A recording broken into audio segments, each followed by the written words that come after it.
Esta viagem começa no norte da Espanha, atravessando as planícies férteis da província de Castela e Leão e a paisagem acidentada e os vilarejos medievais dos Montes Obarenes. A parada seguinte é a cidade vibrante de Bilbao, capital do País Basco.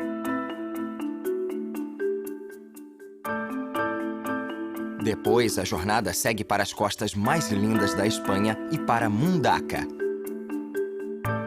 Acompanhando o litoral basco, a rota chega à cidade portuária de Santander. E depois, segue para o Parque Nacional Picos da Europa, uma das cordilheiras mais impressionantes do continente.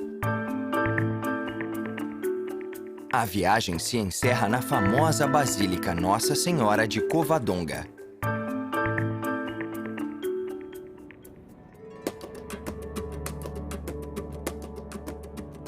Acima das planícies da região de Castela e Leão ficam os Montes Obarenes, um parque natural. Com 30 quilômetros, é uma paisagem vívida e linda de vales extensos, gargantas íngremes e formações de rocha da Era Jurássica. O governo havia planejado uma rodovia aqui, mas o plano foi impedido em 2010 por ativistas desesperados para proteger sua biodiversidade inigualável. Vales como este estão cobertos de florestas com flora e fauna riquíssimas.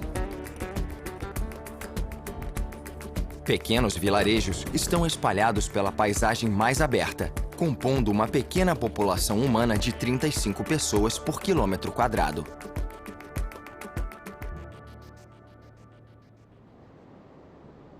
Gargantas profundas e irregulares foram esculpidas por rios antigos ao longo do tempo, mas agora servem como a rota perfeita para estradas. Ao passar por estes cânions de carro, as pessoas têm a oportunidade de ver a vida selvagem diferente da região. Nas pedras habitam aves de rapina raras, como a magnífica águia de Bonelli. Antigamente, uma paisagem com uma aparência tão hostil era a localização perfeita para uma defesa contra invasores. Saindo do cânion, o destino seguinte é a cidade medieval de Frias. Este assentamento fica no alto de uma escarpa de pedra sobre o rio Ebro. Ele deve sua origem a Afonso VIII, que no início do século XII viu que era o lugar perfeito para proteger e repovoar a fronteira de Castela Velha. Sobre a cidade medieval fica o Castelo de Frias, a casa original do Duque de Frias. O forte serve para lembrar da força e da defesa medievais, com suas formidáveis muralhas e ameias com espaços para atiradores. A alta torre foi feita para ser completamente autossuficiente e tem até seu próprio suprimento de água.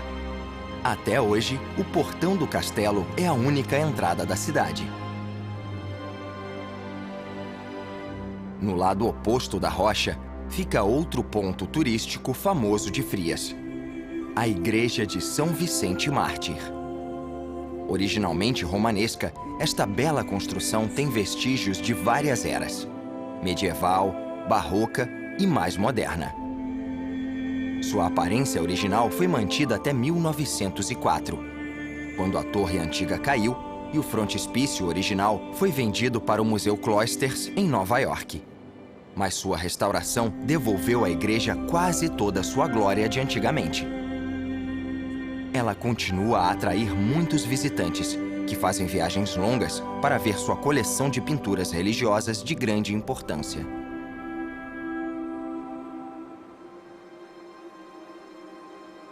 Abaixo da cidade, no rio Ebro, encontra-se o terceiro ponto turístico de Frias, a renomada ponte romana e medieval. Ela é considerada um dos melhores exemplos do estilo na Espanha inteira. Com 143 metros de comprimento e 3,5 metros de largura, a ponte tem 9 arcos, com uma torre central em destaque construída na Idade Média. A cúpula interior da torre, com uma pintura da Virgem Maria, fica escondida. Só é possível ver passando por baixo. Depois de Frias, fica o maravilhoso Parque Natural Valderejo. Com 35 km², estas montanhas formam uma dobra geológica na crosta terrestre chamada de anticlinal. Em trechos, a formação já sofreu rachaduras, o que resultou nestas faces de calcário. O parque tem um ecossistema complexo e diverso. Verões mediterrâneos quentes e secos, combinados com nevascas atlânticas fortes no inverno. O resultado é uma riqueza de espécies típicas de ambas essas extremidades sazonais. Uma floresta sempre verde de carvalhos, pinhos e faias, mamíferos de grande porte como a corça e o javali, e uma variedade de aves de rapina, como uma colônia considerável do famoso abutre folveiro. Ao longo desta paisagem natural selvagem estão pequenos belos vilarejos, incluindo as comunidades de Bóveda e Vaiuerca, que datam de épocas pré-romanas.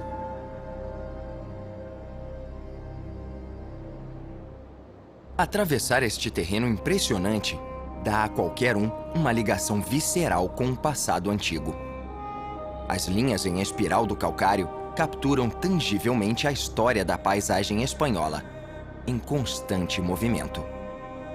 O Parque Natural Valderejo e a província Valdegovia são mais do que apenas um vislumbre impressionante na criação do norte da Espanha. Em muitas partes, a paisagem permanece intocada pelo homem. Enormes penhascos, perigosas ravinas, florestas repletas de vida selvagem. É um paraíso para amantes da natureza.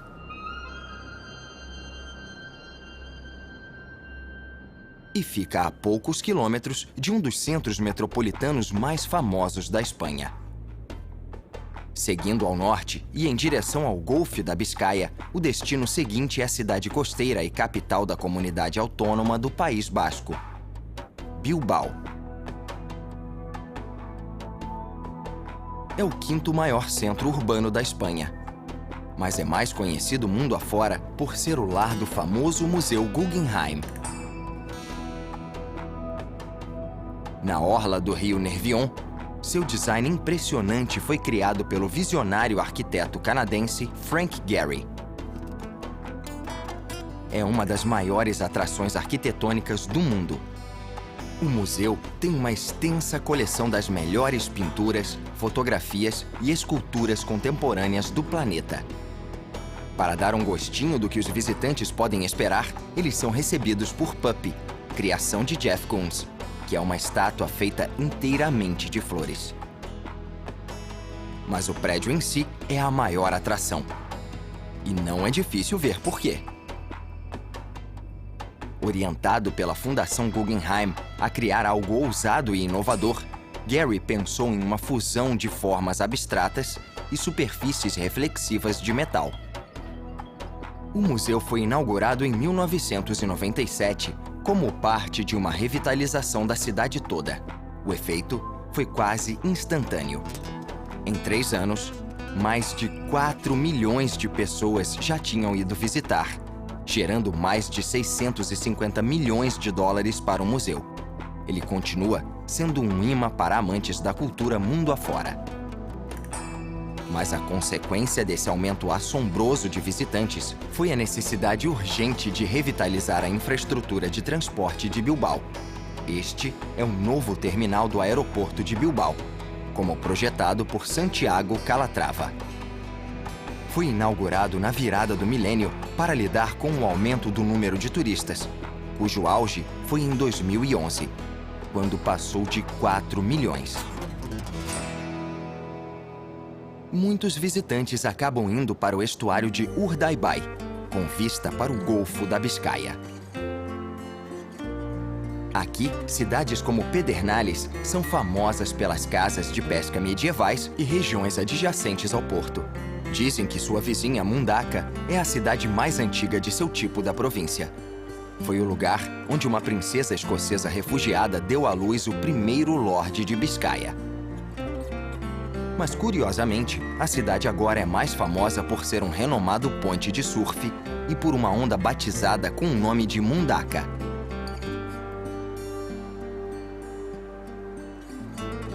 A costa do País Basco é maravilhosa e conta tipicamente com florestas montanhosas e vilarejos históricos. Escondido na base deste penhasco fica Elanchove, um exemplo perfeito de um vilarejo de pescadores basco, localizado nesta tranquila enseada.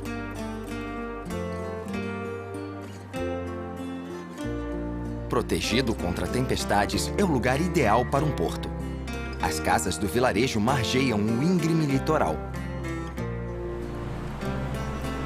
Perto da costa, um barco da alfândega patrulha estas águas tão importantes para a identidade basca. Durante centenas de anos, esta pequena nação dominava o comércio baleeiro do mundo. O explorador francês Samuel de Champlain descreveu os baleeiros bascos como os homens mais inteligentes do mundo. E os métodos deles se tornaram padrão para outros mundo afora. Apesar de a caça baleeira ter diminuído no século XIX, hoje o País Basco ainda tem uma das maiores indústrias de pesca da Espanha. E o orgulho de sua história marítima continua muito forte.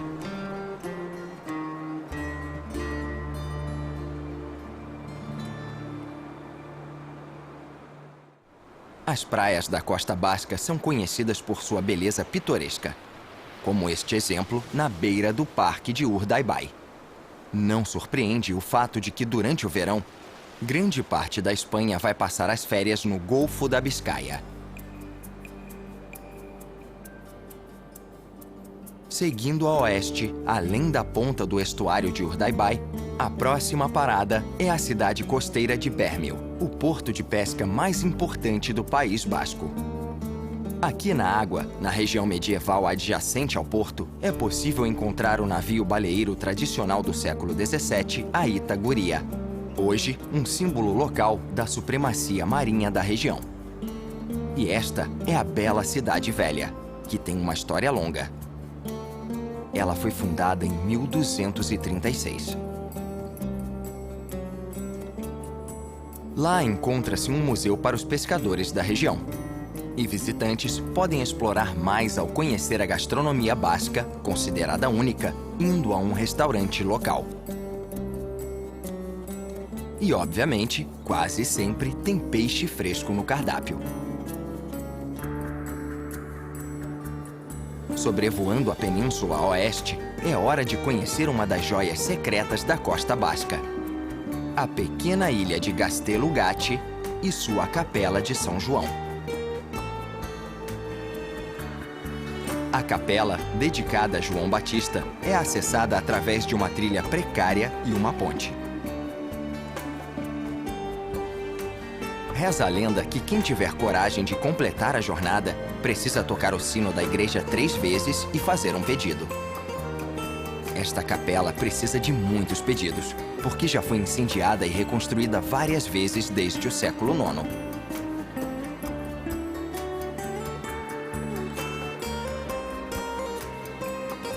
Seguindo mais para o oeste, de volta na direção de Bilbao, a costa está repleta de pequenas comunidades de pescadores.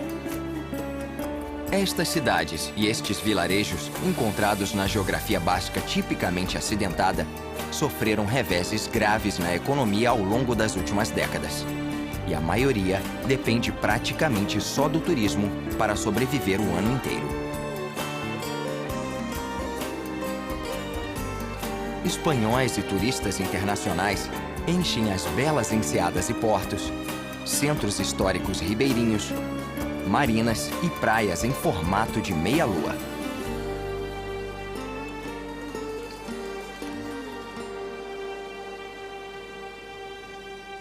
Ao longe, é possível ver Gueto. É um distrito da Grande Bilbao e uma comunidade residencial rica da rede urbana local. O porto é o maior da Espanha inteira.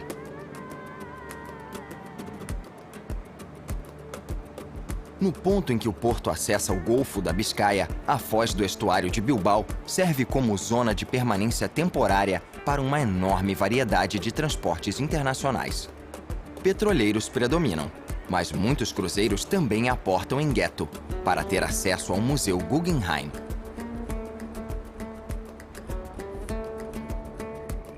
O País Basco e sua costa são uma paisagem vividamente diferente do resto da Espanha. Tem quase um ar celta, mítico e antigo. Estradas e trilhas passam por ribanceiras escarpadas, revelando vilarejos escondidos. Os penhascos se levantam e depois descem, expondo vales verdejantes e pastos enormes. Mais a oeste, fica a fronteira com Cantábria e as amplas águas do rio Treto. As comunidades litorâneas de Santonha e Laredo ficam na beira do estuário. Mas o rio é enquadrado pelo belo pântano de Santonha e esta mini-montanha anômala, o Monte Buciero. A região no total é quase e merecidamente conhecida como Parque Natural Joiel. Nas montanhas da Cantábria, a terra desce até a enorme Baía de Santander. No pináculo leste fica Somo, uma popular comunidade de surf famosa pela longa e extraordinária faixa de areia, que se estende até o mar.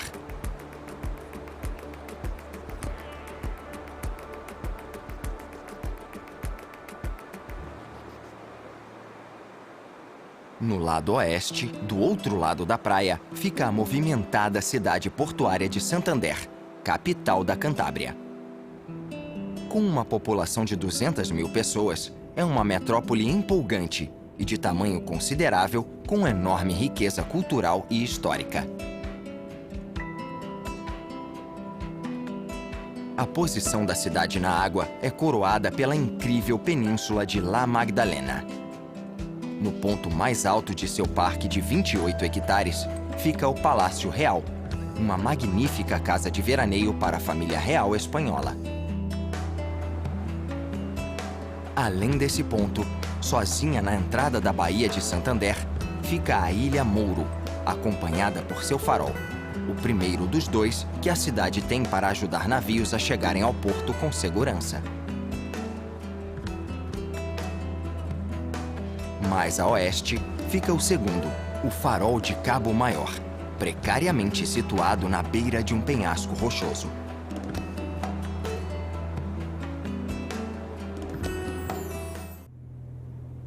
No interior da Cantábria, o destino seguinte é o histórico vilarejo romanesco de Santillana del Mar. O local é famoso pela Igreja Colegial Central, que se originou de um mosteiro construído no ano 870. No século XII, ele foi transformado no prédio que está de pé hoje. Este belo exemplo de arquitetura romanesca é dedicado a Santa Juliana, que se tornou mártir na Turquia no século III. Seus restos foram trazidos para cá 600 anos depois.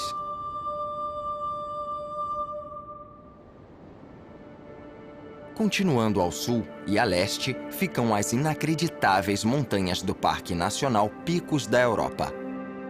É uma região com uma ecologia tão importante que o governo espanhol proibiu todo tipo de aeronave, inclusive militar, de sobrevoar o parque. Então, para olhar, é preciso voar por perto. Os Picos da Europa têm esse nome por serem o primeiro relevo do continente europeu a ser visto por marinheiros em navios chegando das Américas.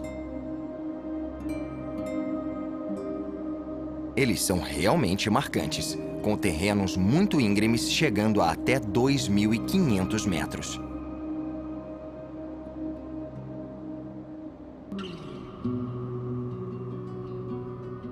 Aqui, na confluência de 4 vales, perto de onde o rio Kiviesa converge no Deva, fica a cidade de Potes.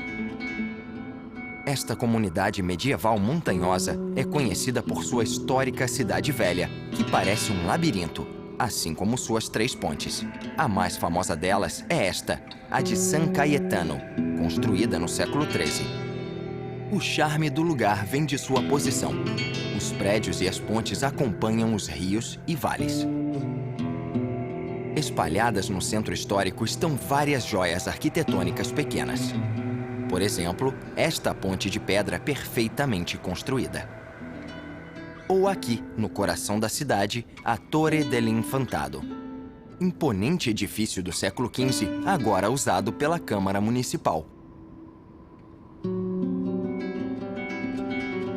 Muitos turistas fazem uma visita rápida a Potes antes de voltar aos picos da Europa.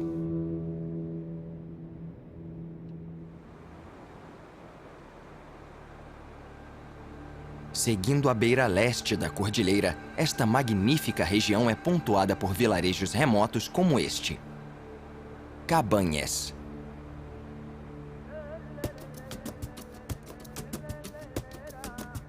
Quase toda a rocha dos picos é calcário. E a ação glacial contribuiu para criar uma região impressionante de topografia karst-alpina, o termo geológico para a qualidade arrasada e dissolvida da rocha exposta.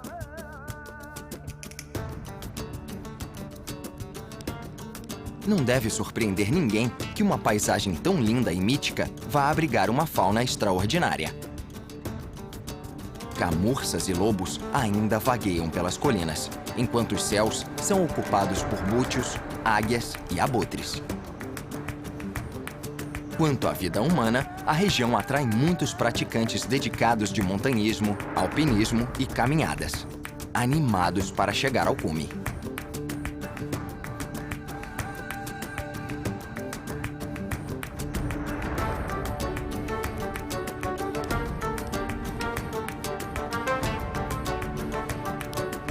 Sobrevoar os picos da Europa é encontrar uma majestade de tirar o fôlego. Quem está aqui sente realmente que está atravessando os céus, seguindo as pontas dos picos que levam as pessoas até as nuvens e além.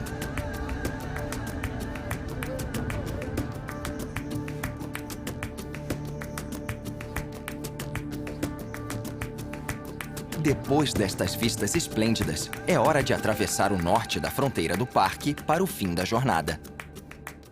Este é o destino final, a Basílica Nossa Senhora de Covadonga. O que está de pé hoje foi construído na virada do século XX. Mas Covadonga é um local de peregrinação católica há mais de 1000 anos. Reza a lenda que no ano 722, o nobre espanhol Pelayo venceu as forças árabes invasoras na última linha de defesa em Covadonga. Segundo a tradição, Pelayo bateu em retirada até uma caverna, onde um eremita guardava uma estátua secreta da Virgem Maria, protegida da conquista muçulmana. Pelayo rezou para a Virgem pedindo que fosse vitorioso, e na batalha seguinte, os mouros foram derrotados. Este triunfo é considerado a primeira das reconquistas cristãs da Espanha. Até hoje, católicos do mundo vêm aqui visitar o altar da Virgem Maria em Covadonga, para comemorar o restabelecimento da religião cristã no país. Este é o coração histórico da nação, responsável pelo que se tornou a Espanha moderna. É um lugar perfeito para encerrar esta jornada.